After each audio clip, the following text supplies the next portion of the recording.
आप देख रहे हैं स्टोरी विद जस्सी मेरे साथ। तो चलिए बढ़ते हैं आज की कहानी की ओर। तो दोस्तों, ये बात उन दिनों की है जब मैं अपने एक दोस्त की पार्टी करके खंडाला से मुंबई लौट रही थी अपने बॉयफ्रेंड के साथ। खंडाला से मुंबई की दूरी करीबन 100 किलोमीटर है। दिसंबर का मंथ था तो ठंड भी बहुत ज़्यादा थी। घने कोहरे की वजह से बाहर कुछ भी ठीक से नज़र नहीं आ रहा था। कार की फॉग लाइट उस फॉगी वे में ठीक से काम ही नहीं कर पा रही थी और हम खंडाला से तकरीबन 30 किलोमीटर दूर आ गए थे, पर रास्ते मानो ख़त्म ही नहीं हो रहे थे और हमारी मंजिल अब भी दूर थी। उस वक्त रात के करीबन 1 बज रहे थे और हम खंडाला को काफ़ी पीछे छोड़ चुके थे। उस गुप्त कोहरे अंधेरे को चीरती हुई हमारी कार काफ़ी रफ्तार से आगे बढ़ी जा रही थी। तभी अचानक हमारी कार से किसी की टकराने की आवाज़ आई और विक्रम ने कार को अचानक रोक दी। विक्रम काफ़ी घबरा गया था। हमने कार से निकल के देखा, कार से कुछ ही दूर पीछे एक अनजान इंसान सड़क पर काफ़ी जख्मी हालत में गिरा हुआ था। विक्रम और मैं काफ़ी डर गए थे। मैंने विक्रम से उसकी मदद करने के लिए कहा, पर विक्रम मानने के लिए तैयार नहीं था। पर मेरी जिद के आगे विक्रम हार गया और हम दोनों उस आदमी को उठाकर अपनी कार के पीछे वाले सीट पर सुला दिया। वह आदमी अभी भी जिंदा था। विक्रम काफ़ी घबराते हुए कार में बैठा और हमारी कार फिर से उस सुनसान रास्ते पे दौड़ने लगी। अभी भी मुंबई काफ़ी दूर थी। मैंने पीछे मुड़ के देखा, उस आदमी की सांसें अभी भी चल रही थी। उस सुनसान रास्ते पर ना तो कोई घर दिख रहा था, ना ही कोई हॉस्पिटल। विक्रम अभी भी कह रहा था, इसे छोड़कर निकल जाते हैं।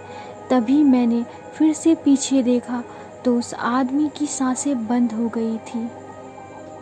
अब हम एक लाश को अपने साथ कार में ले जा रहे थे। अब मैं बहुत डर चुकी थी। यह देखकर विक्रम भी हिल सा गया। उसके हाथ कांपने लगे और वो मुझ पे चिल्लाने लगा। विक्रम मुझ पे चिल्लाते हुए कहने लगा, अब हम बहुत बड़ी मुसीबत में फंस चुके हैं। हिचकिचाते हुए उसने मुझसे कहा, अब हमें इसके लाश को दफनाना होगा।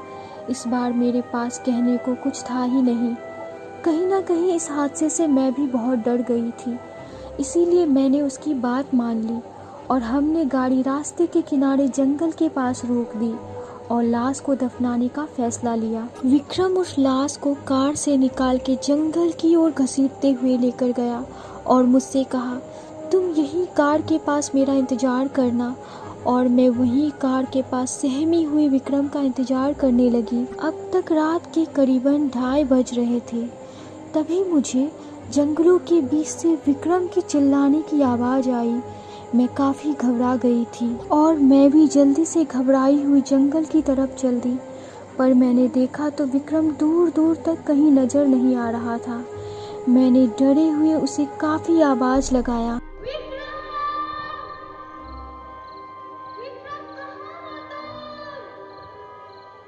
अभी मैंने सुना झाड़ियों के पीछे से कुछ आवाज़ आ रही है।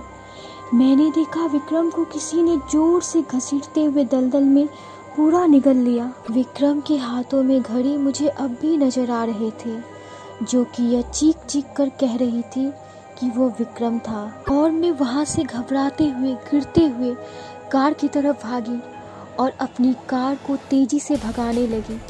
मैंने कार की रफ्तार और ज़्यादा कर दी।